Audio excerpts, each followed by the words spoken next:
All right, so we're live, right? All right. Yeah, right? Okay, so this is Tim Lochhead that I'm talking to today, a friend of mine and trainer here at the Functional Strength Training Center. And he has a very interesting way of eating. I don't know if I would even call it a diet per se. Maybe you would call it that. I don't know. We'll get into that. Mostly, if not almost exclusively, meat and dark chocolate. And whenever we've told people that, they can't believe it, right? The meat part, of course, but most people think meat like it's protein, and and that's basically it. Yeah. There's more to that. We'll get into that, and then the dark chocolate is probably the most surprising thing. Like the meat and dark chocolate, I want to know: is that just because it tastes good? Is there certain nutrients, etc.? So my first question is, how did you come to do this? Well, thanks for having me. Yeah, buddy. On the show, on the podcast. Yeah. Thanks for everyone for tuning in. Yeah. Meat and chocolate. Well, how did we come in? Well, first, because whenever someone asks me here at the club, what do you eat? I just say meat and chocolate. Of course, it's dark chocolate. Dark chocolate, yeah. When I'm in line at a grocery store and I'm just buying, hundreds of dollars worth of meat and then $20-$30 of chocolate, I'm like, all I eat is meat and chocolate. Like, I'll say that to the cashier and the people behind me, and they're, what, really? They say, could I do that? And I'm like, well, maybe not. There's so the reasons for that. Yeah. Well, if we start, because where you kind of want to go with this cast, there's. We'll get there, but I think it'll help to have some context and background. Of so I grew up many in North America, we'd always have meat, right? So yes. I'm birthed and breathing in the 80s, so in the 80s and 90s, and pretty much just whatever the family was having, I would have. But meat would typically be the staple. We might not necessarily have had that at every single meal. Yeah. But that's just how I always grew up. When I went away to the university, I'd start cooking for myself. And I was like, oh, well, how do I know what to eat? I'd read the bodybuilding and the muscle magazines, back Muscle and Fitness. Yeah. Flex magazine was the big one. Flex was my favorite. Because that was my favorite too. Yeah. They had the best pictures, I found. Yeah. It was just the biggest. They know how to do the, yes. So there I got into, chicken and this, chicken and that. It was more back then, it wasn't so much the red meat. Although I would have that. Finished university, I worked I'm a CPA, so I worked in public accounting. If you count my co-op terms, for 8 years. Yeah. And then there just came a point where there's a lot of reasons of, why didn't I become a manager or senior manager? Why did I start my business, Your Missing Link, because you're only as strong as your weakest link. Right. But anyway, and that's where people can find you if they want to. Yes, or here at Functional Strength. Yeah, that's true. I actually direct most people to the Functional Strength website. Yeah. Because it's that's where we're at. That's where you are, anyways. Yeah. Exactly. And my sister, so my older sister, she's a personal trainer, but she's also a health coach, being a Czech certified coach like yourself. Right. But his kind of rival at that time was Poliquin. And I ended up, because I was more into the training, so I went more with I have my PICP level 1 and 2. Which is interesting because they started together. Oh, yeah? And then they brand. Did you know that they worked together? No, I didn't know. No, they actually worked together. Oh, they were good friends. Yeah, like when Paul, I won't digress too much, but like when Paul Chek started doing his own thing, he praised Charles and all this stuff because they did a lot of work together. And then there was a falling out of some sort. I don't know what it is, but yeah, they actually worked together before they sort of became, I won't say rivals, but... Yeah, I never... it always seemed like a friendly... Because if Poliquin spoke of Paul Chek, it was also very highly. Yeah. He said, maybe here's where I differ in a couple of things. I think they reconciled afterwards. But there was a okay. parting, and then there was a reconciliation. Right. Well, because a lot of their approaches, very similar. Very similar. Looking at Chinese medicine and... Yeah. Nutrition aspects and detoxification, which I got but why do we gel so well together? Because like I say, there's much more similarities than differences. Yeah. And it was, we talked a little bit about with the Poliquin courses, and then if he recommended a book, I would I was one of those students where often I would buy the books, and a lot of times, like Paul Quinn, if you ever ask him a question, he'd answer it off the top of his head. But if you buy the books and you see the source material, oh, so and so didn't come up with that on their own. It's from this author, or it's from this place. But yeah, probably around then the big book was Leera Keith, and she had a book, the Vegetarian Myth. Or the Myth of Vegetarian. You have it. It's right down there. Yeah. It's right. It's somewhere down there. Right down there in your custom wood built shelf. That's right. And going through that now again, every point, I don't necessarily agree on every single point, every single sentence or paragraph, because some people these days they're too, it doesn't have to be all or nothing. But looking at that and considering myself, I thought it was pretty evident. Like, no, you need meat to some extent. Maybe there's someone who can do without. Right. I typically, so you got to be local. So if you're going to talk about fruit, are you living in a tropics, let alone subtropics, where you can, like the thing with fruit, there's something to it where like you've got to pick it and eat it fresh. Like once it transports, like I think fruit is really affected by just whatever happens to it. And again, this is it, whether we touch on this later or not, but whether someone is eating meat or plants or whatever, it's not just that you're eating it. How do you prepare it? Yes. How do you clean it? How do you cook it? Because I mean, if you overcook something or misprepare it, whatever it is, it could be great, but now you've I know you've screwed it. Now you've wrecked it. Right. So and that can actually happen with meat quite a bit in North America because of people are so afraid of germs and microbes. They overcook something and they kill it. Yeah. And that's just gonna wreck your digestion. I'm assuming when you're eating it as rare as possible. Especially a steak. Yeah. But even my roasts, they'll still be red and bloody in the me too. In the middle. Yeah. As rare as possible. So with it, it was probably at that point. Now again, the bodybuilding magazines never highlighted vegetables, but whether I was and I've got Paul Chek's his one book. I don't know if you know the name. How to eat, move, and be healthy. Yeah. Like even Paul Quinn recommended that. Okay. Yeah. So I got it, and I thought this was great. That was the book where I remember reading that, and I read the section on microwaves.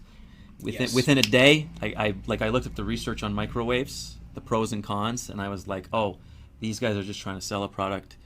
The Russians are serious. Like this, there's harmful effects. I couldn't do it. I had to stop using my microwave. I just I don't think I've used a microwave in over 20 years. Wow. Yeah.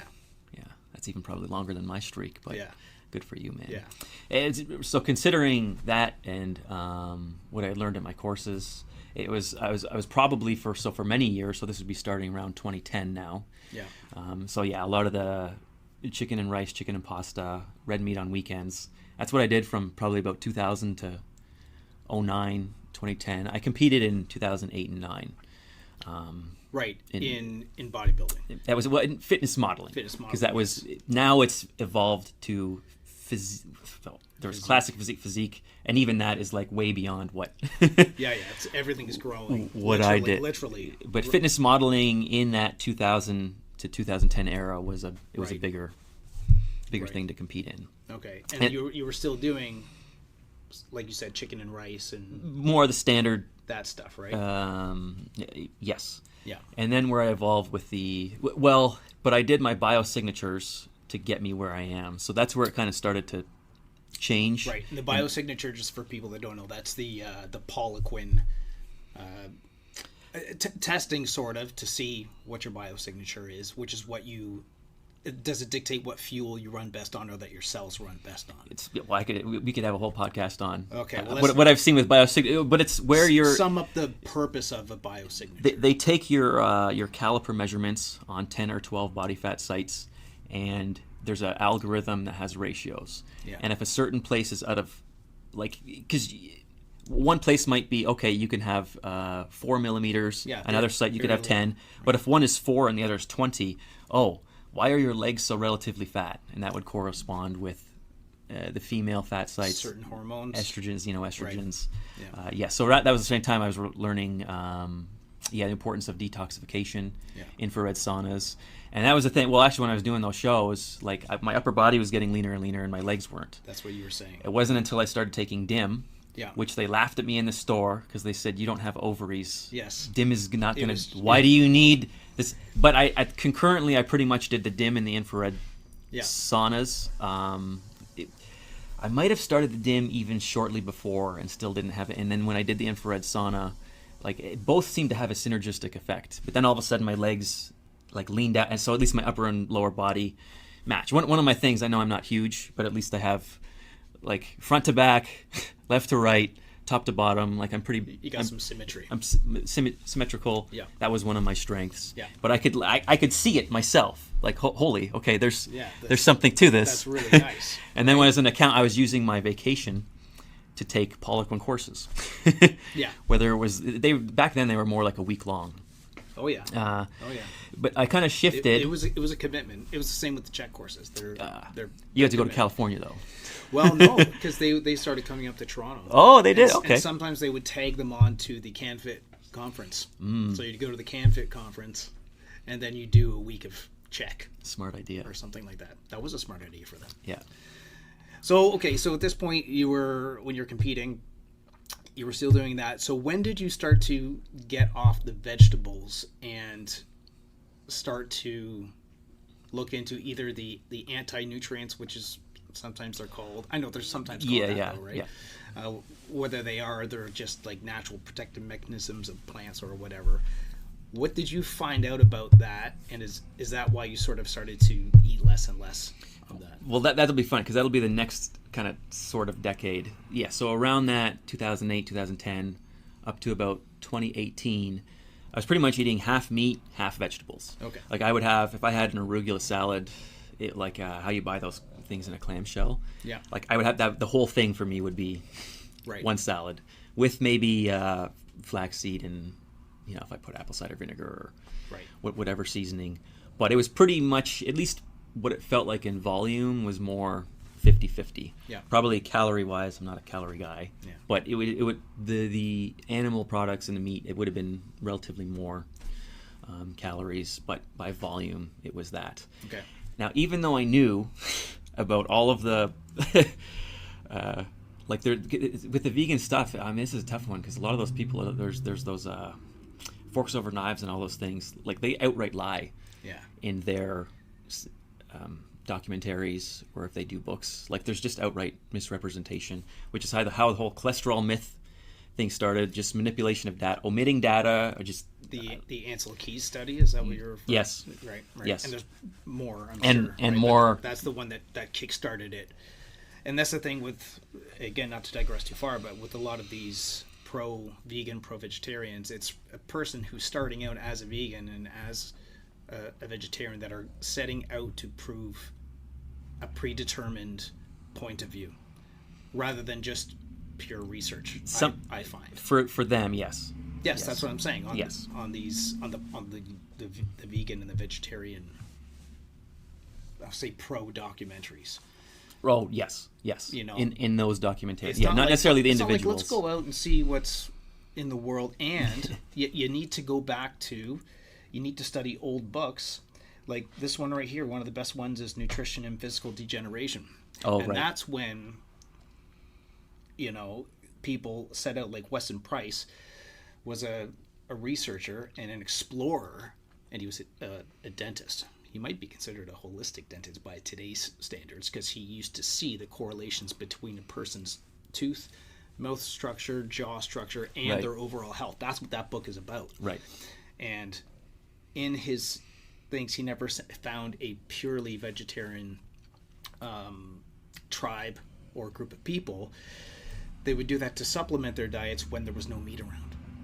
So they would still eat it. Right. Or they would eat it as like a little thing. But whenever there was meat, that was the holy, substance. If you could get it, you would eat it. If you could get it, you would eat it. Exactly. Yeah. Right? So anyways, back to... Yeah. So I knew all those points. Yeah. And for whatever reason, now because of another friend, I learned, wow, YouTube's on the internet. That was at the very tail end of 2015, so early 2016. It was more just for political and commentaries of, we're going to get to agendas being pushed and things. But I found it because of that and commentating on why are movies and shows having all these political agenda. But then I would see like the in the online space, like this vegan versus there was no carnivore even then, because that's really more in the last 4 or 5 years, or at least where it's become super popular. Yeah. But it was just like there were these online battles, and I kind of ignored it for a couple of years, but then it was so much, and I was getting more questions on it with what I do with the training and nutrition. So I was like, okay, let me look into, again, both arguments a little more detailed, and it was just the whole thing was just kind of a show. But even knowing what I did, it's still like I would maybe subconsciously, like I'm just hearing, I was like, okay, well, some of these people, they eat, exclusively fruit and vegetables. And I thought, well, like I was even thinking just kind of maybe budget-wise, well, what if I shift? I don't know why I thought this, but I went from like the 50-50 to 80-20, but 80-20 plants and meat. Oh, plants and meat? Yeah. I was like, why would I do that? I don't know, it must have been, like, I think in part because maybe the meat, I was just, that always seemed like it took more preparing it and having to plan, and I would have to buy this, and whether I have it fresh or whether I have it in the freezer and thawed out. Whereas if I just wanted a salad or to cut up a cucumber, that was quick. For me, it's the opposite, man. Meat is just... I know. Right? Just because I'm so basic, salt and pepper, and now with air fryers, which is basically a healthier version of a microwave, it's ready in 2 seconds. Yeah. Anyways. I honestly don't know what I was thinking, but I did that for a short period. And maybe I was just thinking, just let me experiment on myself. Yeah, sure. It only lasted no more than 6 months. Because that was like in that summer. That was the summer I tore my hamstrings. I had like bruising in the back of my hamstrings. I think that was 2019. Yeah. And I was, but I just, after about 3 months, I was kind of feeling just lethargic, and my workout numbers, like normally hey, instead of working on a flat bench, can you work on a 30-degree incline, 45-degree incline? So every month, like there's just be a different variation. So somehow I'm getting better every month. And that's happened for, at that point, it would have been training, say, 20 years or so. Yeah. But in that little phase, it was like, why am I all of a sudden just, like, the only other time I probably felt that down was when I started the BioSig stuff and I cut out carbs. And it took me 3 months before really just, say maybe having an apple a day max before I was carb adjusted. I wasn't even that super high carbs, but I was having... all those rice and pasta bowls. But I remember that feeling of lethargy and whatever, and then before my energy systems kicked over, and I was like, all of a sudden one day, feeling better, I was like, I looked back on it, that was probably the moment. But I did this thing, so for like this half a year, I was 80-20 plants meat. And I was like, why did I do this? Was... and I do believe in the like eating with the seasons, eating energetically. Yeah. So if you know the doshas, I'm a pitta type, which is the fire. So I need something cooling. A lot of vegetables are considered cooling. Yeah. And that actually does work well in the summer, but probably because I had done it for all winter, all of this spring. Right. And then I just said, okay, I'm stopping this. And around that time, probably with whether you want to carnivore or whatever, like that was gaining more momentum. And I said, look, if I substituted just a little bit, and like my workouts were getting worse. So it was like, but here's another thing though. A lot of people, they get into the like health and fitness space. Yeah. I find most people, they had a sickness and they're trying to fix that. That's most. That's probably 90%. But there's probably 10% where you were an athlete, and no, you just you want to put more because you can't eat. But even Paul Gwynn has something similar. Maybe Paul Check.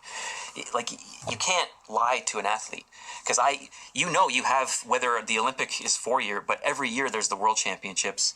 Every quadrant, like you have to improve every season because you have to work on your strength, to your power, then your skills. Then you're competing. Well, notice if you're dipping, it happens. And so I noticed that, and I said, you know what? If the 50-50 that I went the one way, why don't I go 80-20 the other way? So that's where it's a big experiment for you. That's where I am now, and that's where you are now. Yeah. Right. Yeah. Now, So you're 80% meat. Yep. 20%. Maybe not meat. But how much of that 20% would be vegetables? And what vegetables are they? Okay. Or anything else, right? Starches, anything, right? Right now, like, so at least for the last 3 years, Yeah. like very little. So are we talking like Maybe just describe your dinner plate? describe my dinner plate. Describe your dinner. That's So the easiest way. I was doing 2 pounds, but I'm probably much doing a kilo now, which is 2.2 pounds. Yeah. Yeah. So it's pretty much a kilo, maybe even a little more of meat. Right. And then as a dessert, I have a dark chocolate bar. And that would be the cacao bean is the vegetable. That's the yeah. So this is where we're getting into where you are now. This is what I thought, right? It's basically meat. That's Meat and chocolate. I would say that's probably more than 80-20. It's probably like 95. But there will be days where, so just say I have a day where I don't train at the gym. Yeah. Maybe I'm for dinner, like I'm having very little meat, maybe not even any at all, and I'm just having eggs or eggs and cheese or something like that. So if I need a snack, that's where I might have a little bit of cheese. Right. On occasion. But it's still not a vegetable. No.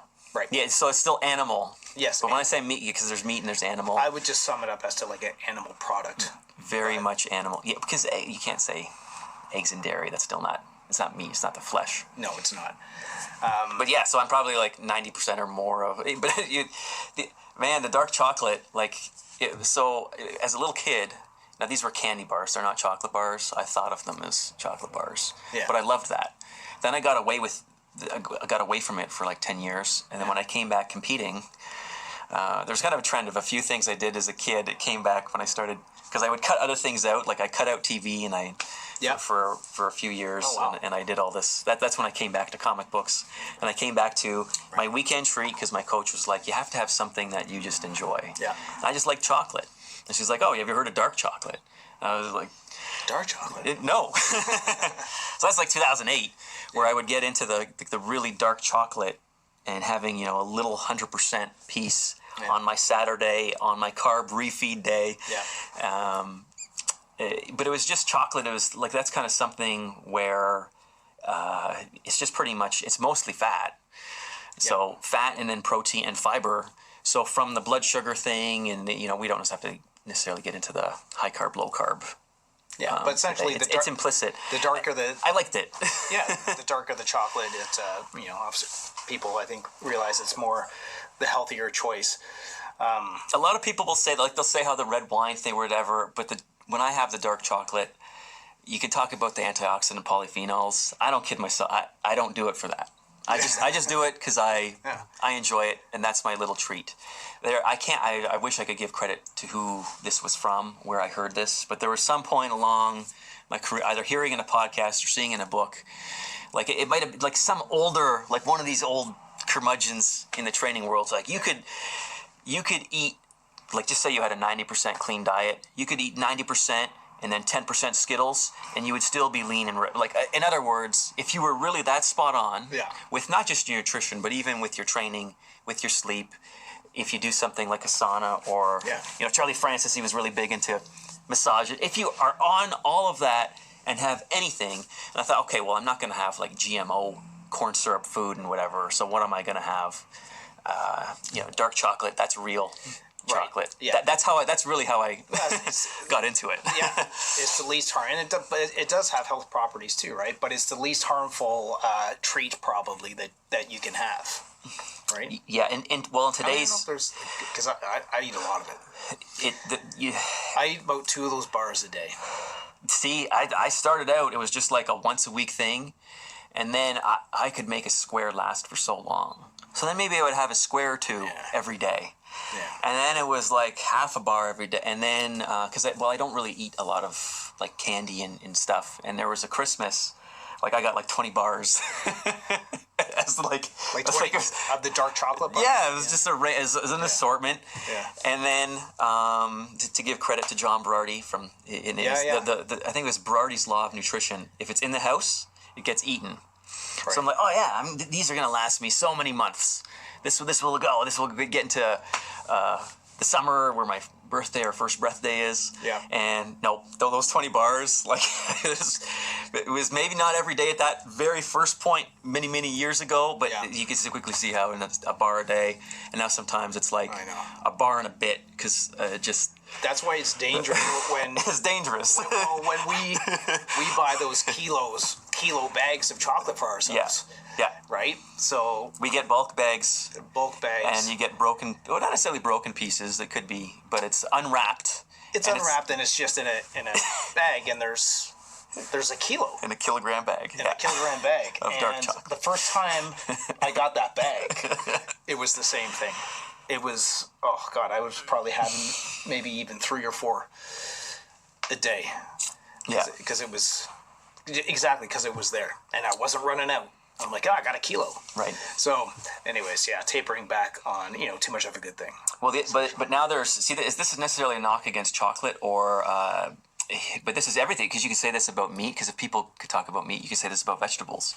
Maybe why the food in general is just a little less, it's because we're being poisoned. The soil is poisoned. Yeah. Whether you're talking about just off-gassing from diesel products, just the general manufacturing we have, or if you think there's all kinds of spraying there's all sorts of spraying. That could be a talk in itself. There's but it just, even within, like, even if you eat organic, like those pesticides that are sprayed, like there's arsenic and lead in, like, how do you think they kill the so-called pests? Like, there's these micro amounts, but over decades, like, how does this build up? And then there's just more and more spraying. Certain things the GMOs are bred to be resistant to this stuff. So we can just put in. Well, they go hand in hand with glyphosate, right? So in the subtropics or in Africa, where you're going to get, like, a lot of the great dark chocolate comes from, what are the, and as lax as our North American standards are, what's it like in these other places? So don't talk down about other places, because you don't know what they have to deal with, and you're buying these products from there. So, but chocolate can uptake heavy metals like lead and cadmium. So if that's just around more now it's going to be, and the darker the chocolate, I think it's right, because there's more of the actual bean in there. Right. So if that's uptaken, now whether that gets uptaken into the flesh of the chocolate or the bean itself, I don't know, but I understand what you're saying. Right. So we're talking about it would make it into the bean. Right, but talking in some amounts. However, I will say about that, if you look at what I'm eating, whether the meat portion, animal portion, or the plant portion, it's the meat portion that is the least toxic. The plants are easier to have problems. But I'm talking about the fleshy outer thing of a cocoa bean. Right, but on the meat and chocolate kind of side of things. So, but not only with the meat, it's important to note that it's almost all what I eat is beef. Right. They are ruminant animals. So ruminants, the most popular ones: cow, sheep, goats. Deer would also qualify in there. So they have a rumen. They have that fourth stomach. I don't know if they're a hindgut fermenter or a foregut fermenter. I don't know that. I used to know that, but now I can't. So like a rabbit, a horse, they're the opposite one, but they only have the one stomach. But the ruminants, because not only are they a gut fermenter, it's the multi-stage process, and it's having a rumen. That's why they're ruminants. Right. So the level of nutrition extraction that they're capable of is just, it's unmatched. So is this sort of the key to carnivore, or one of the main reasons, or eating ruminants, is because of the multiple stomachs? Now, does that mean multiple intestinal tracts as well? I'm not sure. No, just multiple stomachs. Right, but more nutrients are able to get extracted from their natural diet and then into their flesh. So do they biocondense nutrients better than a non-ruminant animal? Yes. Right? Yes, so if you had to pick one. But hey, if someone, maybe they don't do well with beef, or maybe it's beef only every so often. Any animal, it's the same. If we could just eat dirt, you would eat dirt. But the plants can upcycle from the soil. The animal eating the plant can even upcycle. Even further. Just watch The Lion King. It's the cycle of life when they sing that song, right? Yes. Now the other thing, though, with the ruminants compared to even to say something like a chicken. Well, there's a bit of a theory, but if you kind of look at it in practice, it does seem to make sense. Yeah. But their overall systems, like their livers are bigger, so they can detoxify better. So even if there is something sprayed, they can deal with it better than, say, a chicken eating its feet. Right. Like, if there's heavy metals in their soil or their feed, right. like it's easier to get through you, because chickens, like their muscle flesh, it does have higher amounts of, right. of certain right. things. Which sort of makes you wonder, because there's also a big thing on eating organ meats, and livers in particular. Right. Right? So like nose to tail ground beef. And it's like, well, are those livers...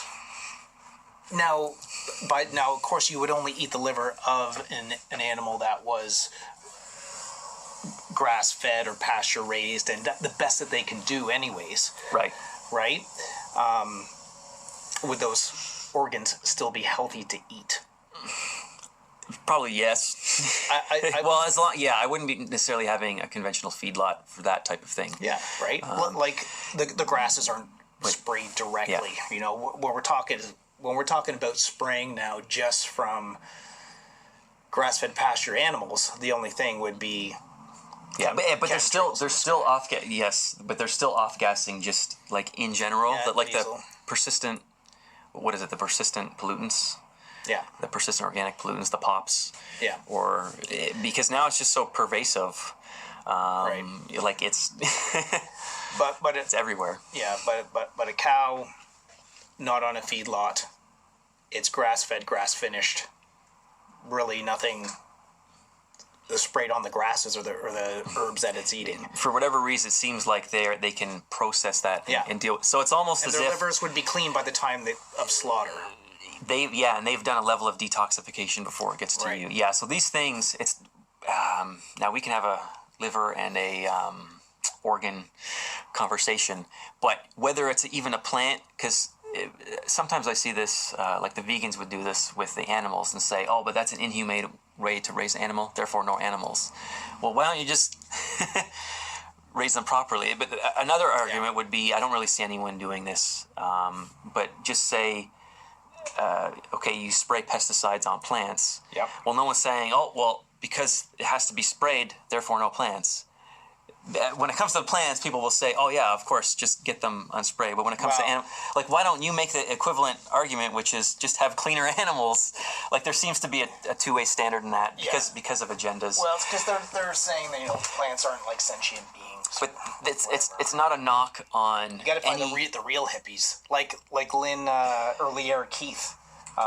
Right. Where she went through that phase where she didn't even want to eat plants because she was thinking, oh, they're alive too. Right? Yes. I'm just pulling up our notes here. Yes, but it's not a knock on anything. So with the livers, it shouldn't be a knock on any food group just because we're being poisoned. But we need to talk about, like, hey, right. Why are these things happening? And with the liver, the only thing I'll say that you get from a cow how many hundreds of pounds of meat, and then the liver is 5 to 10 pounds. Yeah. Because you never buy a whole liver. You always get it in slices. Yeah. But unless you're eating it, so I say, if you're going to do nose to tail, you got to do it in the same ratios. Yeah. So if you're like 50-50 muscle, meat, and liver, I'm like, that's, you're not meant to do that. Right. Yeah, no. I don't know what the nose to tail ground beef just ratio is. I doubt it's 50-50. Can you think of any specific things from vegetable standpoints that cause either inflammation in the body? Like I said, they were called anti-nutrients, or whether these are phytates or whatever they're.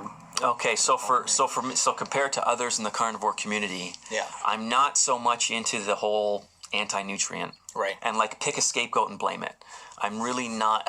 I do think it is something you have to be more cognizant of. But one could just say, why don't we get back to old ways of like the podcast I was listening to? There's a French cuisine. Like there's a way every vegetable you get, there's a very strict and particular method of preparing it. Yeah. Like whether you're peeling something or whether you have to boil for so many days, and say, hey, well, you know what? Even with animals, like there's a way to skin the hide and there's a way to do it cleanly, so you don't get the intestines or cecum to spill over. So it's, but again, you have to be consistent on both sides. And why don't we just talk about the preparation and the food quality? So the anti-nutrients, I almost think that's like. Again, so Daniel Roytis, the podcast I listened to with him, he's like, nature is being used as a scapegoat. Yeah. So same thing. Oh, people are sick. Oh, must be a virus. You're not going to look at. Are we being poisoned? Are we living healthy lifestyles? Yeah. Something goes wrong with the food. Oh, it must be this very just. Where you're just so narrow, and it's like, oh, there's this lectin, there's this, there's that. But I'm sure you could find something in meat, too. But when you eat the whole meat, like or the whole animal or just the whole steak, like there's synergy there. With plants, if you have a whole plant prepared properly, is there synergy there? And and there's also there's obviously GMOs, which is that's when they're breeding plants with other species. So these are interspecies breeding, which does not exist in nature, and all sorts of weird things can happen. That's too big of a topic. I don't want to tackle it. Let's just say that they're not good. Yeah. But even through times, there's been specific breeding within the same species to make plants either a certain size or color or things like that. So man has intervened over the years with things. So that, I would say, it doesn't just change the external profile, but sometimes the internal profile of plants. So have we done that to our detriment too? Yeah, probably. That's just a thing. Like, I don't really know. But what I would say is, though, if someone is going to eat some plants, like to have an animal, okay, just make sure that animal was raised humanely. Yeah, exactly. And when you eat it, like so I only eat one meal a day, so it's fairly easy for me to do. But I always say, it's turned into like a 3 to 5 minute. Say like I'm thankful for so many steps of the way, and for like even my family, just everything in the nutrition we're eating. I wish the same for everybody. So I do that blessing, but eat the whole animal, honor the animal.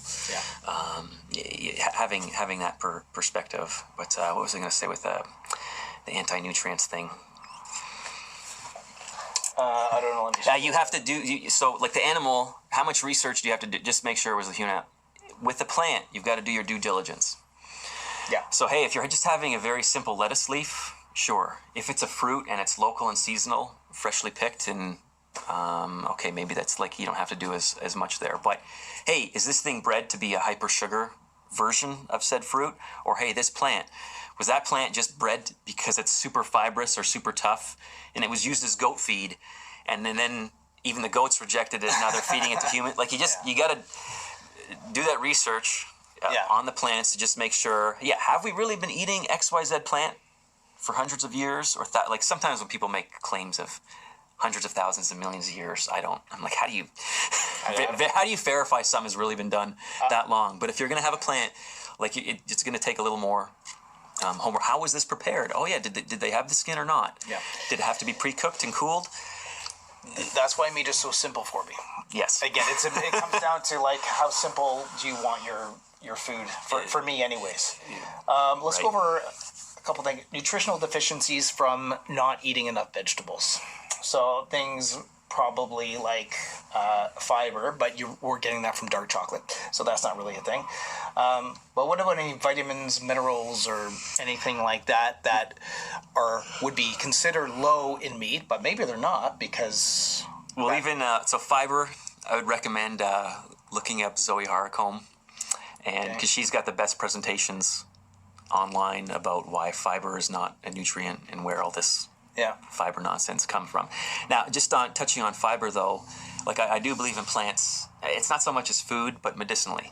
Right. So using certain herbs, and people will say, oh, well, that's still a farmer approach. But I'm like, no, they've corrupted. Like in nature, it's okay to use something for a wound or for a burn or for something internally, and whether it's a headache issue or. So I do believe in plants. Medicinally, everyone can make their own choices, just so you understand where I'm coming from. Yeah. If we look at it that way, could fiber be a medicine to help us be extra binders and excretors in this toxic world? Look at what Winston does when he's having a hard time pooping. Grass. eats grass. That's not a nutrient for him. It comes right out the other end, but he He's ingests doing it for a reason. as medicine, as for his gut. Right. Right. Right. So hey, maybe if this was 100 or 200 years ago, I would say, I don't need. We just do the meat and chocolate.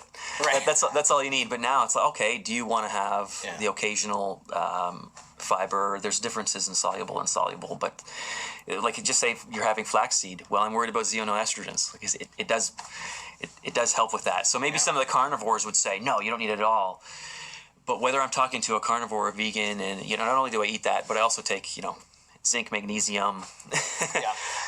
Sort of. Just because it's not so much that soil. I shouldn't say the term depleted, but it's poisoned, and the plants, when they're sprayed, like they don't uptake minerals as well as they could. Right. There's some mechanism where that's either blocked or it's dislodged. Yeah. There's another good book on that specifically. Oh, what's that one? It's another Czech read. I think it's down there somewhere. The Living Soil. It's called. Yeah. By Lady Eve Balfour, if anyone wants to read that. Right. Okay. So anti-nutrient, yep. Or what about I was like vitamin C. People are going to say, where do you get your vitamin C? And don't you need more? Like you're not getting any in meat, and you're not getting any in chocolate. Yeah, not enough. Not anti-nutrients, but the potential deficiencies in meat. Deficiencies. Well, okay. So first of all, with that kind of thing, I don't trust how they do their label because if you look at online, like what's in the food in North America in German, like they'll say that meat and liver like has vitamin C. Yeah. Whereas wheat, and it's it's assumed it doesn't have vitamin C, so we don't even look for it. So what's the validity of your charts in the first place? But so vitamin C. The other thing that carnivores that we'll talk about is when you're having less carbs and sugar, your need for vitamin C is less. So, and in fact, like how we can recycle vitamin C and the little bit amounts you do get in meat is enough. Right. Funny enough, though, on vitamin C, I did mention I was listening to Daniel Reuters talk about this. He's the author of this great book. Maybe he said he might do a follow up. This is Can You Catch a Cold? The middle camera. Yeah. Or my camera. But he's Can You Catch a Cold? There you go. Okay. Yeah, so I think he's a naturopath, and he just started questioning. He went to the root of things, and it's and that's where I got this idea of how we're using Mother Nature as a scapegoat, as opposed to talking about us being taking care of our responsibilities, looking at our own history and our forefathers' history and their involvement in the changing the landscape of nutrition and food. Like after I don't say it all started, but after the First or Second World War, when we turned our ammunition plants into fertilizer plants. Right. So NPK fertilizer, right, the largest commercial fertilizer that they put in the fields is a salt. It kills all the earthworms, and then the plants have nothing to uptake except because the earthworms create a bunch of natural good nutrients in the soil. There's nothing there to uptake except for these chemical salts, so they uptake that, and it makes the structure of the plant grow bigger. And to a farmer that sells by the pound their grain or their plant by the pound, it was great. They called it the Green Revolution, ironically. So we had all these big plants that were nutrient deficient. Right. And that's when we didn't really analyze nutrition. We just thought, food is a commodity. Like, it's just the more you sell, and it's always going to be good for us no matter what we do with it. So it was a very terrible turn of events, but it was the time where ignorance was bliss, right? Where we could do no wrong. Yeah, we could do no wrong, so we did it. Yeah, and now what was wrong? Yeah. Right. Yes, but we have to look at this. But should that be a knock on the plant, or is that it's a knock? Not the plant? It's always us intervening. It's always man. We screw things up. That's every time using nature as the scapegoat as opposed to our interventions. Yeah, it's always our intervention. Right? But on the vitamin C, so with the research he had done, he had started questioning a lot of things, but that led him. He's like, why don't I even question vitamins? Now, Daniel, he's not into supplementing really anything of it, like vitamins or minerals, although he even will say there's a difference with minerals. Let's see, most of the supplements I do, it's like mineral. Like the biggest vitamin I would do is vitamin E, which I do think is a little special. But a lot of these vitamins, you say, how did they actually isolate it? And when you look at how they came up with a thing and administered it, like it's sketchy stories. So if he does like a second book where it's how he analyzed this first topic, but now he looks at vitamins. Man, I would get that one too. I would very much look forward. But this, if you look up Daniel Reuters on Facebook, and then I just did a search of his posts, because vitamin C, it's one it comes up a lot. But he had 10 reasons why we might be wrong about vitamin deficiencies. I'm just going to read. This is reasons. I think 7, 8, 9. Okay. So the point 7. There are countless instances in the literature of people with a deficiency disease failing to respond to supplementation with that deficient vitamin. Right. So it's like, is that really what we think it is? Point 8. Vitamin deficiency diseases have been reversed with substances other than the deficient vitamin. Interesting. So you start thinking, was their food just contaminated? And now they just had clean food, period. Yes. And then point 9 of 10, this is the last one I'll read. People develop nutritional deficiency diseases despite eating a nutritionally replete diet, suggesting the disease may be toxic in nature. Right. Which is kind of where things we're building up to is, when you say there's this a vitamin C or a vitamin B or whatever, because there's instances where you can find people are deficient in that and don't have an issue, and then there's instances where it doesn't help the person. Right.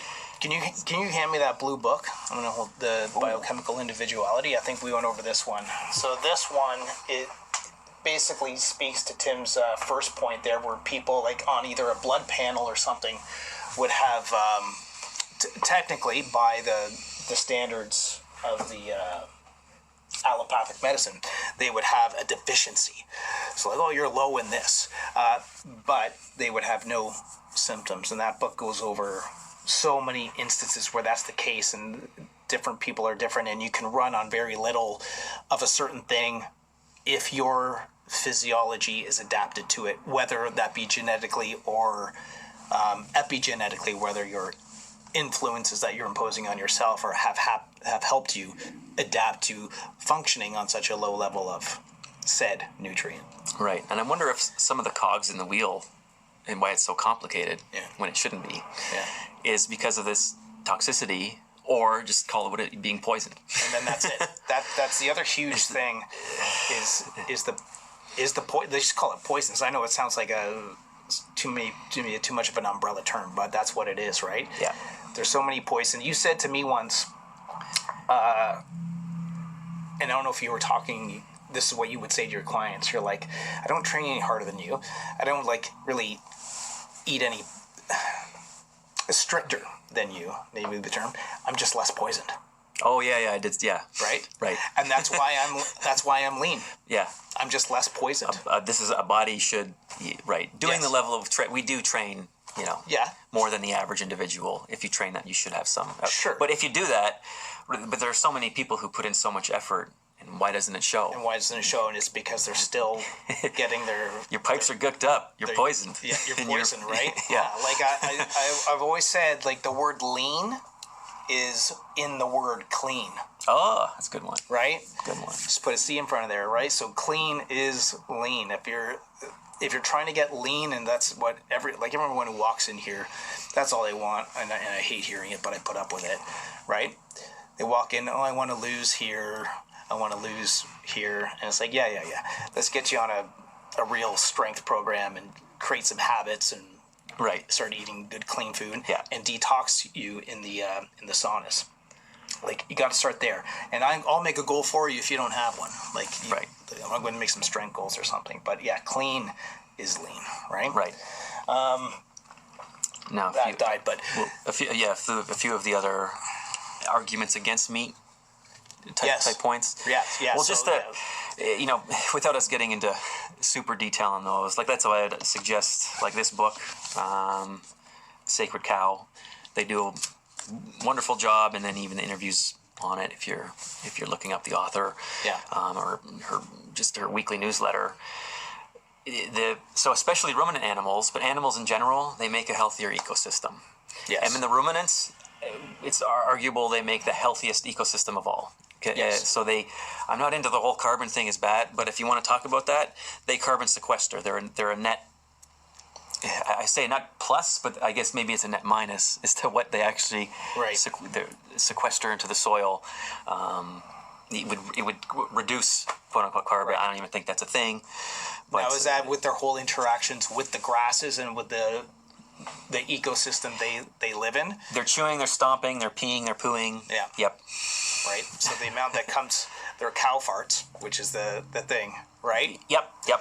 But that goes in. But the overall existence of a healthy cow, being raised the right way, and they have to be rotated, and there's a whole there's a whole thing to it. It has a negative net.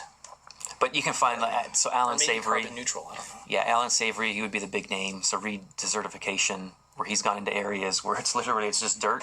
He's like, you got to get me a ruminant animal.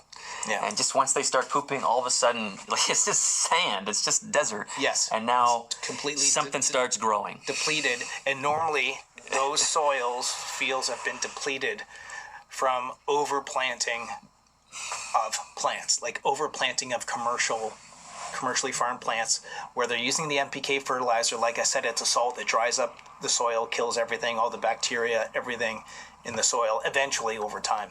Right. And then, you need...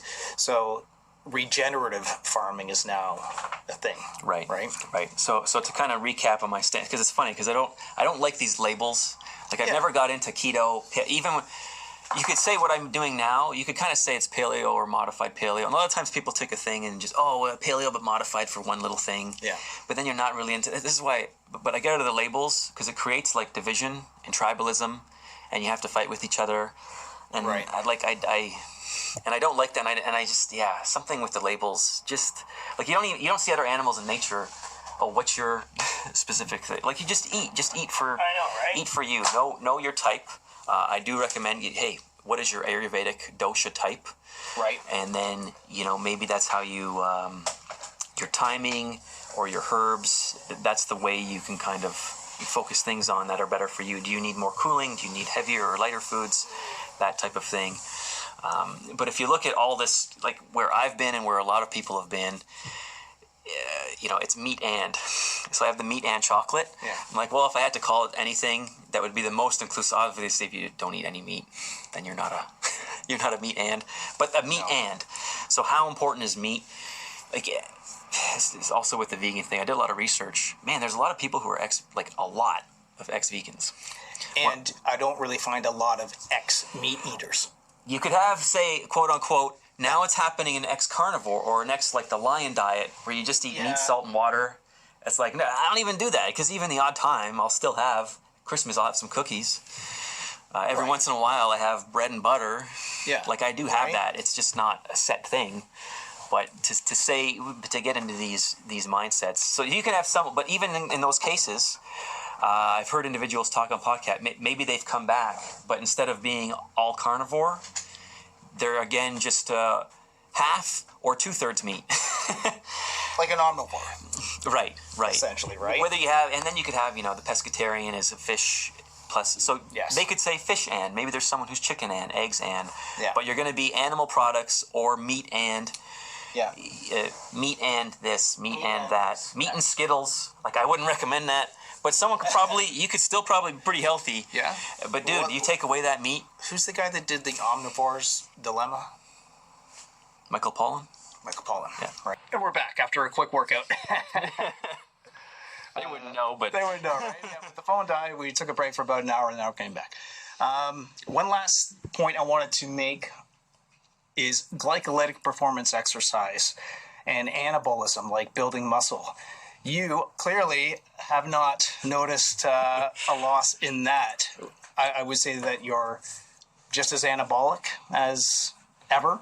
Yeah. Well, speaking of working out, right, well, so this is, so again, right, so say from 2010 to 2019, if I'm 50-50 meat and veg, then 2020 to 2022, 80-20, and then the last 2 years, that's where it's been meat and chocolate. Right. Because that one Christmas I got so so for the last 2 years. Okay. So in the summer times, I like to do a lot of sprinting. Yeah. Then my non-sprinting training is gym focused exercises, and I actually tend to stay Well, I do a mix of higher rep, lower rep. Higher rep for me is like 5. Today sets of 4. But I'm still doing meat and chocolate. 105 pounds plus my body weight for 4 sets of 4. But that's heavy training. I've fine. Seen, you do high rep stuff too, though. You do 100 rep stuff. Oh yeah, like when I did the overhead thing for 75 reps, or just whatever. Right. Yes. Well, a lot of the records I have here, they're not 1 RM. They're yes, they're rep based. Rep records, right? But even with my sprinting in the summertime, like I'm I'm also in my early 40s, so you got to keep in mind. Oh yeah, but still certain numbers. Like maybe I'm better now at 200 meters than I was whenever, but I'm still progressing. Like my field times, I still had in August I was doing the 40 yards under 5 seconds. Wow. So I'm still incredibly fast. That's the meat and chocolate. That's the meat and chocolate, right? So there's there's no. And then I was listening to who was just another podcast about this, and it's I think it was Thomas DeLauer, and he's interviewing Dr. Sean Baker about all this, and just like between gluconeogenesis and the hepatic glycogenolysis, which is when your liver can convert it even better. It's almost like there's a signaling effect. Okay, we don't have blood sugar in the forms of just carbs coming in, so we need to make it and then make more use of it. Almost like when we were talking about the vitamin deficiencies. If something's so low, your body just sort of becomes more almost fuel efficient with that particular thing, right? So there's guys or people doing glycolytic performance exercise and they're not really suffering. Maybe if that was your pure intention, add some carbohydrates like post-workout or something for an anabolic effect. That's what I do. I have some fruit afterwards, but it's definitely not the base of diet. But you know what? Probably though, from 2020 to 2022, instead of meat and veg, I was probably more. When it's the 80-20, I was probably meat and fruit. Yeah. But a botanical fruit, don't forget, tomatoes are fruits. Right. Yes, they are fruits technically. Cucumbers are fruits. Yes. Squash, pumpkin, seeds. Like many things that we think are vegetables are actually fruits. But when I had mentioned before, like when I was looking at the online debating and the vegan versus whatever, some of the most compelling stuff for me was those former vegans. And one of the Bobby Risto of Bobby's Perspective and Robert Kassar of Earther Academy. And then he called it the gecko diet, which is meat and fruit. Right. So we get all these things. So I know if you're not a meat person, that's not going to apply to you. But look at how many groups it does. The old expression, meat and potatoes. Yeah. So you got meat and potatoes, meat and fruit, meat and veg. Some people do meat and water. It's just meat and something. Meat and chocolate. Yeah. Like I said, I'll probably go to more of something else. It is. But it will be meat and. Yeah. Barring this bill, I hope it's meat and. Yeah, that we're going to talk about now. So to get on to the next topic, which is Bill C-93 here in Canada. 293. Oh, C-293, yes. It's in the Senate. A bill to become law in Canada needs to pass 4 stages in the House of Commons and 4 in the Senate. It's done all 4 in the House and gone through 2 in the Senate. It's in its second reading. And then after that, it can be passed for royal assent because we're still slaves to England, of course. We're not really our own country, right? Royal assent, and then it becomes a law for Canada. But it's in the second stage, or in the second reading, the Senate. It's pretty far. Yeah, how is it even that far? Incredibly surprising to me that there hasn't been, but it's like anything. You're not going to see this on CBC or anything, and I'm sure there's a lot of liberals that still like a good barbecue, right? Oh, sure. Yeah. My dad would be one. He's a liberal, but he likes a good barbecue. So, Dad, if you're watching this, you got to rethink some of your political standpoints there. Anyway, so to sum up this bill, here's some things, and remember, this isn't the entire bill, but these points are woven into it. And I don't know if I said this before we got cut off, but tyranny is always gift wrapped in safety. Tyranny always comes gift wrapped in safety. That's right. So this bill is wants to be part of what's called the Pandemic Prevention and Preparedness Act. So they're doing this bill in order to prepare for the next pandemic. Like they almost know it's coming, right? So this enactment enacts the Pandemic Prevention and Preparedness Act to require the Minister of Health to establish, in consultation with other ministers, a pandemic prevention and preparedness plan, which is to include information provided by those ministers. Okay. It amends the Department of Health Act to provide that the Minister of Health must appoint a National Pandemic Prevention and Preparedness Coordinator from among the officials of the Public Health Agency of Canada to coordinate activities under the Pandemic Prevention and Preparedness Act. Whatever.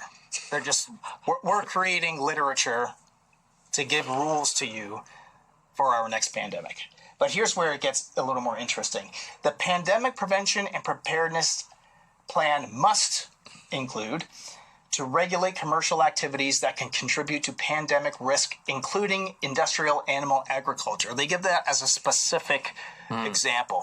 Right. Okay, so next is to promote commercial activities that can help reduce pandemic risk, including the production of alternative proteins. So suppressing animal agriculture and uplifting either vegetable proteins and crickets or bugs. Or frankenfood. Or frankenfood. Which isn't even, right, so you're not going to get the food synergy. Yeah. We talked about the anti-nutrients. Well, you just say we kind of, that wasn't a main point for the plants actually, but for bugs, that's... They have defense mechanisms. And there's just weird thing, like... yeah. Just weird compounds in bugs that you can see or you can imagine are not good for you. There's a couple for sure. I don't have the names of them. Yeah, that's almost. It's just like your human right to. Yes, I'll say it. It's your human right to eat meat. Like we've been hunting and fishing since we were able to. Right. Right. Have the choice at least. Exactly. And then it goes on to further say to completely phase out commercial activities that disproportionately contribute to pandemic risk, including activities that involve high-risk species, i.e. meat. Right. Right? Bird flu, cow disease, whatever. Right. So it's interesting because when I brought these books, I thought I was going to talk much more, like refer to the sacred cow much more, which I still do, especially for learning some of the finer points and having references. Like today, and how this is looped in with the pandemic stuff. Yeah. Actually, that's his Can You Catch a Cold? And looking at how things really occur and what you might think is happening is not happening, or like that one is much more right. on point for today. But I'll continue with their paragraphs. Yeah. They want to use a multi-sectoral and disciplinary collaborative approach known as a One Health approach that focuses on the human, animal, plant, and ecosystem health and welfare interface. So they want to use an approach, I guess, to redefine what a healthy ecosystem is and our place in it and animals' places in it. Whereas I think that book is probably the antithesis of what they would say. Yeah. I'm pointing to the Sacred Cow book, and in that book, I think it tells how cows, like why they were worshipped in certain societies, because they are literally the epicenter of the health of the land and the people. Right. And it doesn't describe. That's when I was listening about this bill on. There's another podcast called Clyde Do Something. The guy who's more of an expert in this sort of thing says, this bill is just so broad. Like, there's no real definitions. He's like, how has it gotten through? Because they could define that as anything they want. Right. And my favorite one, right? This bill also has to take into account the best scientific information available. And we're talking about how they're redefining science. You're saying they don't even do the true scientific method. No, what they say is it's not they're not following the scientific method. So first, science has limitations, but what they're doing, it's not even science. They're not following the scientific method. They don't come up with a hypothesis and test it. They're just saying what they want to say. Right. Test it, and then it needs to be able to be retested and proven separately, refined and correct. Yes. Right. Yes. and recreated. But even in the scientific method, you have to have, if you look at experiments, you have to have a control group, and you have to, there's all these other elements. Yeah. But they're not doing any of anything. No. And again, I said it before, but it's Jeffrey Smith when he did. What's the name of that one? This like Monsanto versus the world or something. Right. Like Yes. that. Yeah. And he described GMO science as having bad science down to a science. Like they've got their version of science, and it's so calculated and everything. And to people who that aren't scientists, and myself included, but they can make any argument sound convincing if it goes over your head. Right. You know what I mean? Right. Because I don't even know how to challenge that, is what the general public will say. Yeah. And of course, there's the just implicit faith that anything the government does is good for us. So how to be liars and manipulators. Yeah. They have kind of that down to a science. Down to a science too. And then lastly, this bill has to take into account the recommendations made by the advisory committee following its review of the response of the coronavirus disease of 2019 pandemic in Canada. So it's all going to be based around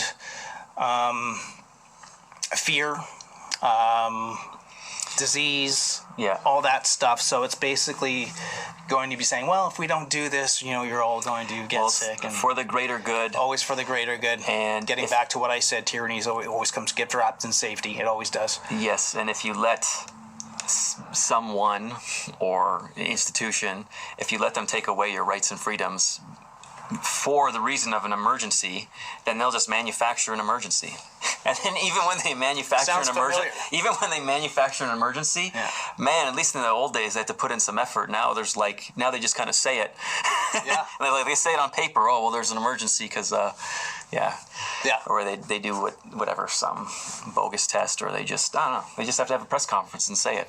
That's it. Like there doesn't have to be anything anymore. No, and then it's just invoked. So ridiculous. Invoke an act or an order or whatever. Yeah. Anyways, I think that's it. Did you want to add anything else? With the bill, I just wanted to bring it to light that is a thing that's happening. And anyone who's listening should look into that. Yeah. You can always write to your MP or whatever they tell you to do, but you always vote with your dollars. So similar playbooks to, I guess in the World War II, maybe one, but their control mechanism then was food rationing. Food rationing, yes. Oh, we have to do this or that for the troops. So, and of course, we need meat for the troops. Hey, if meat was so bad, why is it that meat, the troops get the priority, right? But anyways. Oh, because apparently our physiology has changed in 100 years. Oh, now it's bad for us. Yeah, so there's a food, but this is just food rationing, but now instead of having to cut back for the troops, it's because it's dirty or it's dangerous or it's going to lead exactly, right, to some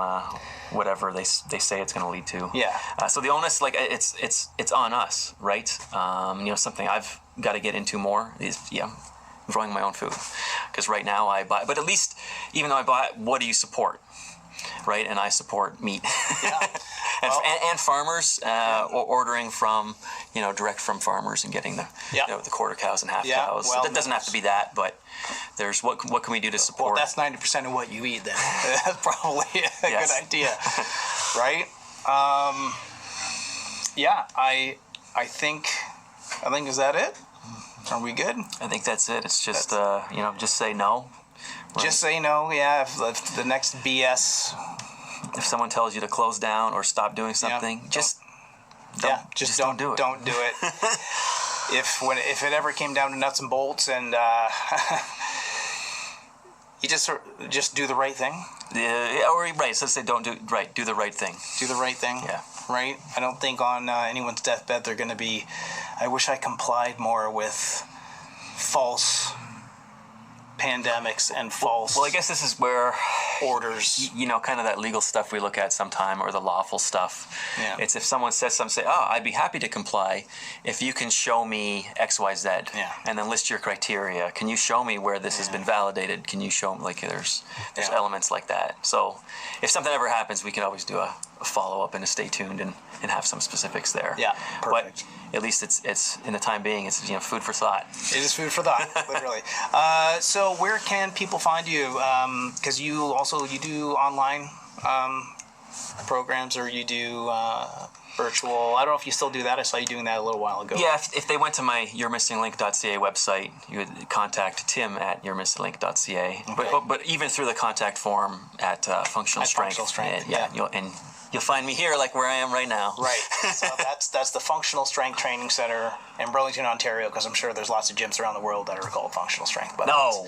That's we're the only one. So that's it. So thanks everyone for listening. Any questions, please leave a comment, because I'll try to answer them, or if you're listening.